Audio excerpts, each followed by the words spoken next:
जय हिंद दोस्तों, स्वागत है आपका हमारे यूट्यूब चैनल करंट अफेयर वाला में। आज है 15 अगस्त और आज जितने भी इम्पोर्टेंट टॉपिक करंट्स के आपके एग्ज़ाम के लिए हो सकते हैं उन्हें हम आज देखेंगे। तो चलिए शुरू करते हैं। उससे पहले आप सभी देशवासियों को 15 अगस्त की हार्दिक शुभकामनाएं। ऐसे ही हमारा देश आगे बढ़ता रहे और आप सभी हमारे देश की रीढ़ की हड्डी बने रहें। तो चलिए अपने चलते हैं टॉपिक की तरफ। हमारा पहला टॉपिक है UNSC, United nation security council. इसमें क्या हुआ है कि G4 देशों ने कहा है कि सुधारों के बिना संयुक्त राष्ट्र सुरक्षा परिषद वैश्विक चुनौतियों का समाधान करने में सक्षम नहीं है। ऐसा क्यों कहा गया है? क्योंकि कई बार ऐसा आप देखते हैं कि जो यूनाइटेड नेशंस है उसमें कई देशों के प्रतिनिधि जो है अपनी बात रख ही नहीं पाते, उनकी बात पहुंच ही नहीं पाती है। तो इसीलिए G4 जो कंट्रीज़ है, जी फोर कंट्रीज़ में कौन कौन है? जापान है, ब्राज़ील, जर्मनी, भारत। ये देख लीजिएगा इसको। जापान, जर्मनी, ब्राज़ील, भारत, ये 4 G4 कंट्रीज़ हैं, ग्रुप ऑफ 4। और ये सभी यूएनएससी के स्थायी सदस्य बनने के इच्छुक हैं। अभी क्या है कि अभी 5 स्थायी सदस्य हैं और 10 अस्थायी सदस्य हैं। वही लिखा है, G4 समूह ने यूएनएससी की सदस्य संख्या बढ़ाकर 15 से 25 करने का प्रस्ताव दिया है, जिसमें से 6 नए स्थायी और 4 नए अस्थायी सदस्य शामिल हैं। मतलब इसमें से 6 सदस्य स्थायी बने और 4 अस्थायी बने। इनका कहने का मतलब है कि जो 5 की संख्या है वो 11 हो जाए और जो 10 की संख्या है वो 14 हो जाए। ये G4 कंट्रीज़ ने सुधार रिफॉर्म के लिए यूनाइटेड नेशंस में अपनी बात रखी है। अब देखते हैं कि यूनाइटेड नेशंस में सुधार की ज़रूरत क्यों पड़ी। सबसे पहली बात कि यूनाइटेड नेशंस सिक्योरिटी काउंसिल को इस्टेब्लिश्ड हुए 1949 में। लगभग बने हुए इसको 75 साल हो चुके हैं इस्टेब्लिश्ड हुए। तो इनमें ज़रूरी है कि कुछ रिफॉर्म किया जाए। इनमें क्या रिफॉर्म के लिए क्या बोला गया है? इनमें सभी क्षेत्र के प्रतिनिधित्व तो नहीं है।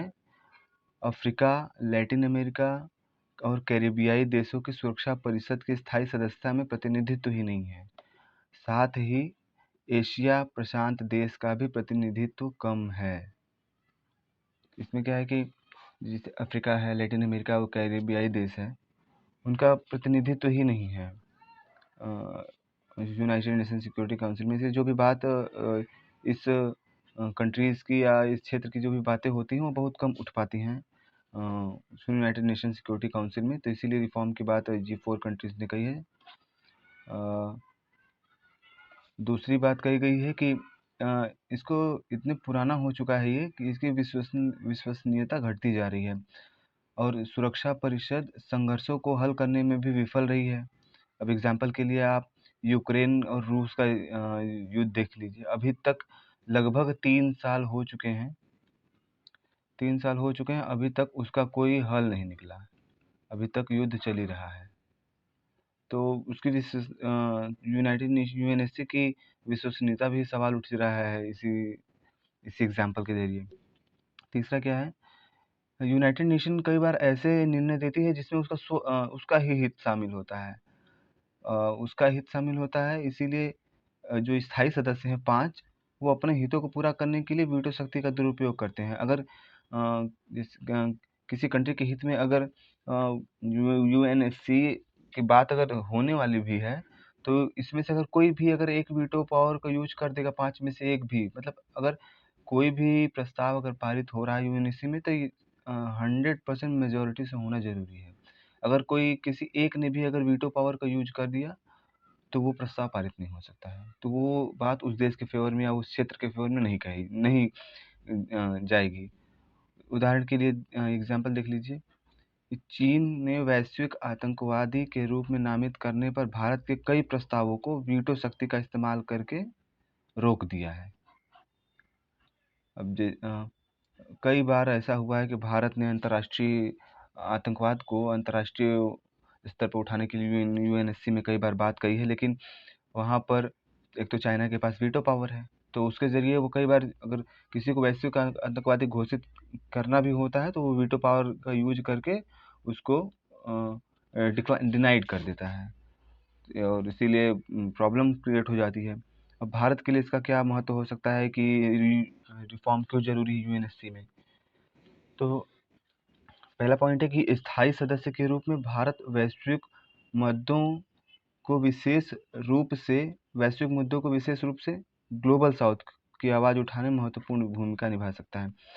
जो साउथ कॉन्टिनेंट है, साउथ का है, भारत है, साउथ का एरिया जितना भी है, एशियन साउथ, वहाँ के मुद्दों को भारत काफ़ी अच्छे से समझ सकता है, वहाँ के आतंकवाद के मुद्दों को समझ सकता है, तो यहाँ उठाने में यूएनएससी में भारत इस मुद्दे को उठा सकता है, लेकिन इसके लिए पहले प्रॉपर भारत के पास वीटो पावर होना चाहिए, ताकि अगर आगे कुछ भी हो तो वो अपने वीटो पावर का भी यूज कर सके। तो इसीलिए यूएनएससी में सुधार करने की समक्ष चुनौतियाँ क्या-क्या हैं? चुनौतियाँ हैं, इसके लिए सबसे पहले संयुक्त राष्ट्र चार्टर में संशोधन करना पड़ेगा। G4 समूह द्वारा प्रस्तावित सुधारों को कॉफ़ी क्लब जैसे समूहों द्वारा विरोध किया जाता है। अब कॉफ़ी क्लब क्या है? कॉफ़ी क्लब में इटली है, पाकिस्तान है, अब ये लोग विरोध करते हैं। भारत अगर स्थायी सदस्य बनने एक कदम आगे बढ़ाता है तो कॉफ़ी क्लब में इटली है, पाकिस्तान जैसे है और खुद चाइना भी है, वो विरोध करने लगता है, तो इसीलिए चुनौतियाँ उत्पन्न हो जाती हैं।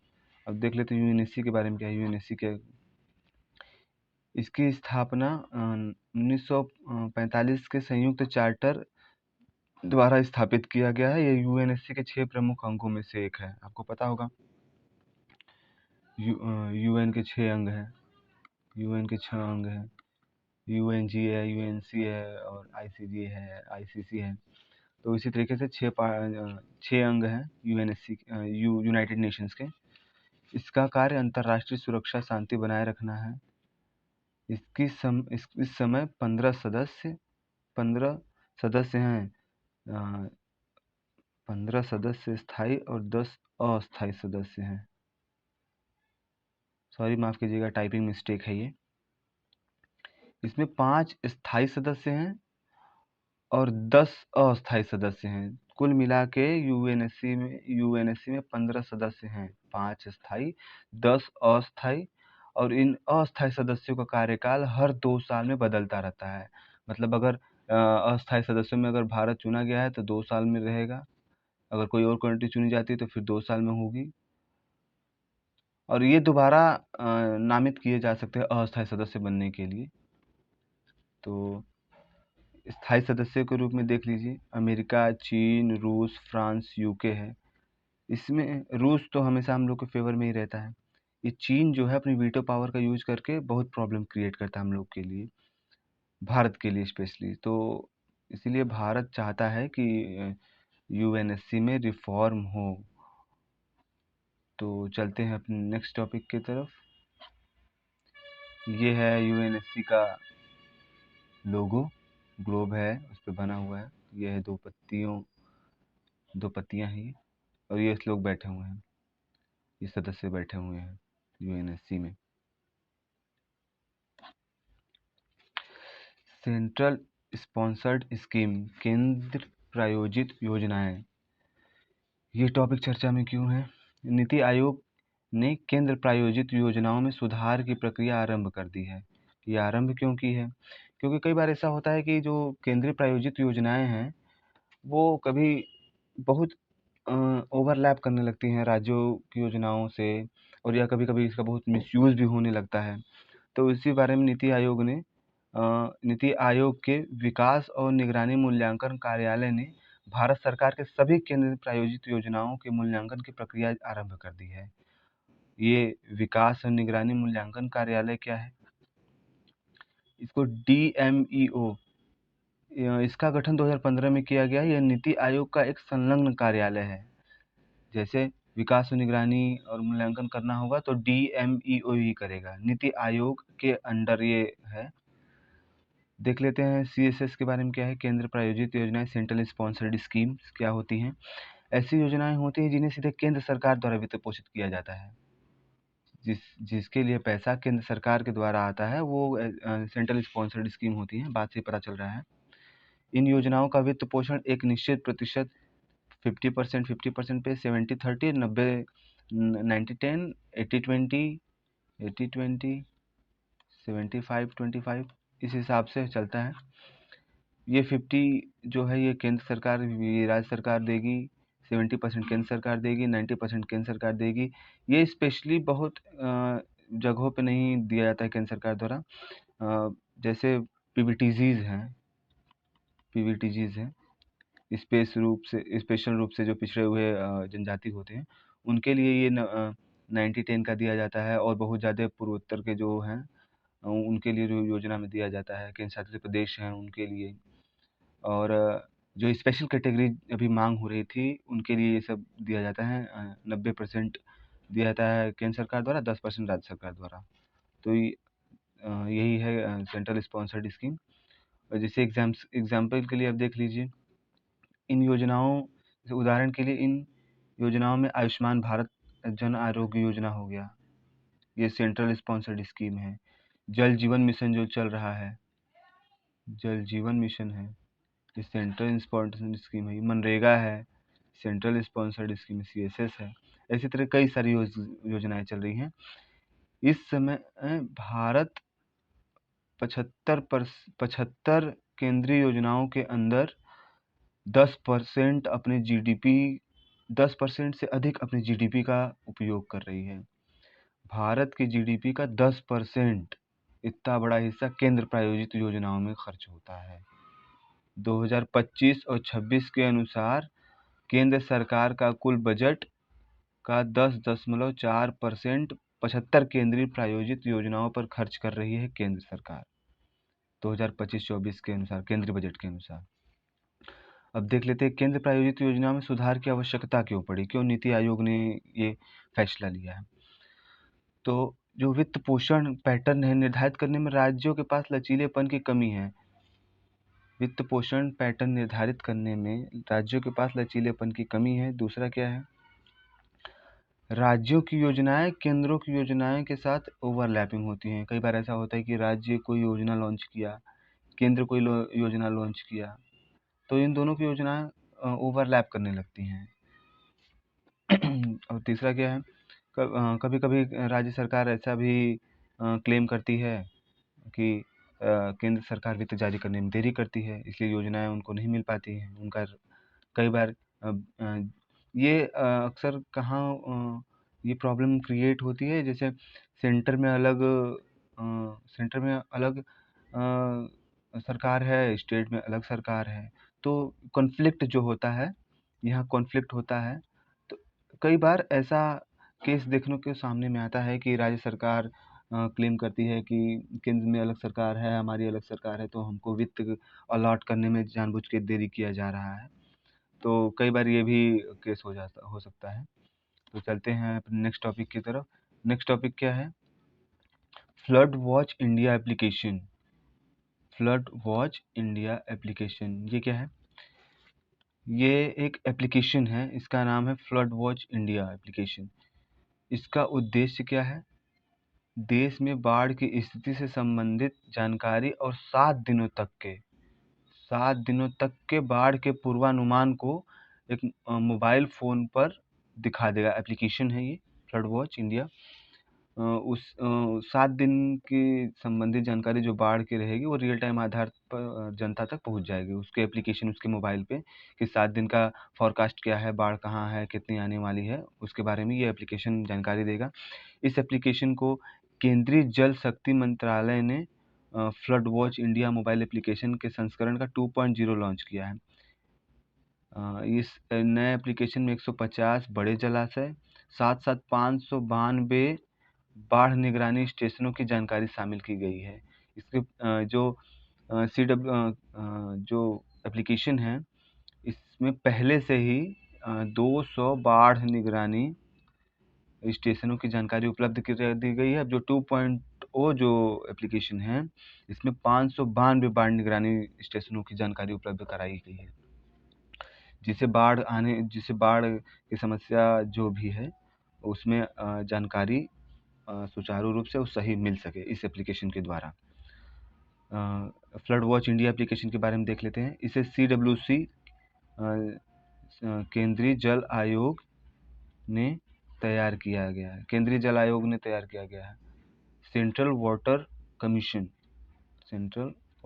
कमीशन ने तैयार किया है। ये एप्लीकेशन किस तरीके से वर्क करता है देख लीजिए। यह एप्लीकेशन सैटेलाइट डेटा का यूज़ करेगा, मैथमेटिकल मॉडलिंग और रियल टाइम आधार पर निगरानी जैसे अत्याधुनिक तकनीकी का उपयोग करके आपके एप्लीकेशन में बाढ़ से संबंधित जानकारी 7 दिन का फोरकास्ट के साथ आपको दे देगा। सैटेलाइट डेटा का उपयोग करेगा या मैथमेटिकल मॉडलिंग का उपयोग करेगा। ये है इंटरफेस आपके एप्लीकेशन का, जो द हिंदू से मैंने उठाया है। ये है 7 दिन लेवल फॉरकास्ट और टाउन सिटीज़ यहाँ ऑप्शन देगा। फिर यहाँ देगा 7 दिन का एडवाइजरी, यहाँ देगा इन मैप में देगा 7 दिन का एडवाइजरी, कहाँ कहाँ बहुत ज़्यादा बारिश है या बाढ़ की स्थिति उत्पन्न होगी, और एडवाइजरी यहाँ दिया हुआ है। तो यही है फ्लड फॉरकास्ट यही है सेंट्रल वाटर कमीशन CWC, इसी के द्वारा जारी किया गया है फ्लड फॉरकास्ट के लिए। तो चलते हैं अपने नेक्स्ट टॉपिक की तरफ। DDoS साइबर अटैक, ये क्या है? अभी हाल ही में अमेरिकी पूर्व राष्ट्रपति के इंटरव्यू में व्यवधान उत्पन्न किया गया है इस साइबर अटैक के द्वारा। इसका नाम क्या है? Distributed Daniel of service, DDoS। हाल ही में distributed Daniel of service cyber हमले के चलते सोशल मीडिया प्लेटफॉर्म एक्स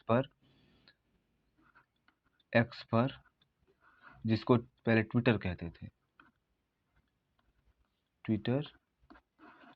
अमेरिकी राष्ट्रपति के इंटरव्यू में व्यवधान उत्पन्न किया गया है इंटेंशनली, जानबूझ के। DDoS हमले के बारे में क्या है? इसमें एक लक्षित नेटवर्क या सर्वर पर बहुत सारे बॉट्स, ये कोई जैसे आप कई बार गेम्स में खेल देखे भी होंगे, कोई पर्सन नहीं होता है, ये बॉट्स होते हैं, एक तरीके से मशीन होते हैं। ये बॉट्स होते हैं, उनको प्रवेश कराकर एक ट्रैफिक वहाँ जैम कर दिया जाता है। ट्रैफिक जाम कर दिया जाता है तो जो उस सर्वर या नेटवर्क पे जो भी कार्यक्रम या जो भी बातें चल रही होंगी वो लिसनर्स तक ना पहुँच पाएँ, जो सही लोगों तक ना पहुँच पाएँ, ये ब्लॉक कर देगा यहीं पे। जब बहुत ज़्यादा ट्रैफिक हो जाएगी तो सर्वर क्रैश कर जाएगा, जिससे वहाँ जो लिसनर्स हैं या जो उसका उपयोग करने वाले हैं उनके पास ये जानकारी या जो सूचना है वो पहुँच ही नहीं पाएगी। तो इसीलिए DDoS का यूज़ किया जाता है, ट्रैफिक उत्पन्न करने के लिए किया जाता है। देखिए किस तरीके से काम करता है DOS अटैक, DDoS अटैक। इस साइबर हमले में अटैकर किसी टारगेट को निशाना बनाने के लिए पहले फेक रिक्वेस्ट भेजता है या साइबर सुरक्षा में किसी कमी का फ़ायदा उठाने हो तो सिंगल इंटरनेट कनेक्शन का उपयोग करता है। कहीं वीक पॉइंट देखेगा साइबर सुरक्षा में, वहाँ से अटैक करेगा ये, या फिर पहले फेक रिक्वेस्ट भेजेगा। फेक रिक्वेस्ट भेज सकता है, वहाँ जो साइबर सुरक्षा होगी उसमें अगर कहीं थोड़ा हल्का-फुल्का कमी दिखेगी तो वहाँ से अटैक कर सकता है। ये किस तरीके से वर्क करता है अभी आपको बताएँ हम। ये नॉर्मल यूज़र है जिसको उसका सर्वर से जो लिंक हैं, जिनको सूचना या जिनको जानकारी या जो यूज़ कर रहे हैं, यहाँ क्या होगा, जो अटैकर होगा ये बॉट्स हो गए। जो अटैकर हो गए वो उस नेटवर्क पे अगर मान लीजिए ये दरवाज़ा है। यहाँ पे अगर हम 2 लोग पहली बार में एंट्री कर सकते हैं तो ये अटैकर क्या करेगा, ये बहुत सारे बॉट्स को एक साथ 50 बॉट्स को 100 बॉट्स को यहाँ पहले ट्रैफिक जैम करने के लिए भेज देगा। तो यहाँ हो गया ट्रैफिक जैम। तो जो यहाँ से रिसीवर है, जो यहाँ रिसीवर है ये फिर रिसीवर जो हैं इनके पास वो जानकारी नहीं पहुँच सकती है। फिर सर्वर क्रैश कर जाएगा। फिर जो जानकारी है वो रीच नहीं हो पाएगी, जो रियल टर्मिनल यूज़र है, सर्वर क्रैश कर जाएगा और ऑफ हो जाएगा ये। इसी तरीके से ट्रैफिक मेन है कि ट्रैफिक इंक्रीज करने के लिए सर्वर पर डीडोस अटैक किया जाता है। तो चलते हैं अपने नेक्स्ट टॉपिक की तरफ। नेक्स्ट टॉपिक क्या है? Man portable anti tank guided missile. ये क्या है? हाल ही में डीआरडीओ ने स्वदेश निर्मित man portable anti tank guided missile का सफलतापूर्वक परीक्षण किया है। देख लेते हैं इस गाइडेड मिसाइल के बारे में। यह कंधे से लॉन्च की जाने वाली पोर्टेबल मिसाइल प्रणाली है। इसे विशेष रूप से दुश्मन के टैंक और बख्तरबंद वाहनों को नष्ट करने के लिए डिज़ाइन किया गया है। इसको आप कंधे पे रख के लॉन्च कर सकते हैं, चला सकते हैं। यह एडवांस इंफ्रारेड होमिंग सेंसर और इंटीग्रेटेड एवियोनिक्स से लैस है। इसे दिन और रात दोनों में चलाया जा सकता है। ये इंफ्रारेड इंफ्रारेड होमिंग सेंसर से लैस है, इसीलिए दिन रात दोनों में चलाया जा सकता है इसको। तो चलते हैं देख लेते हैं कैसा होता है ये गाइडेड मिसाइल। ये है आपकी MPATG man portable anti tank guided missile. इसका वेट देख लीजिए, वेट है 14.5 किलो वेट है इसका। लेंथ है 1.3 मीटर, डायमीटर है 0.12 मीटर का। इसको कंधे पे रख के मिसाइल लॉन्चर में डाल के आप इसको लॉन्च कर सकते हैं। ये इसमें देख लीजिए क्या क्या क्या स्पेशलिटीज़ है इसमें। यही बनाया गया है DRDO के द्वारा।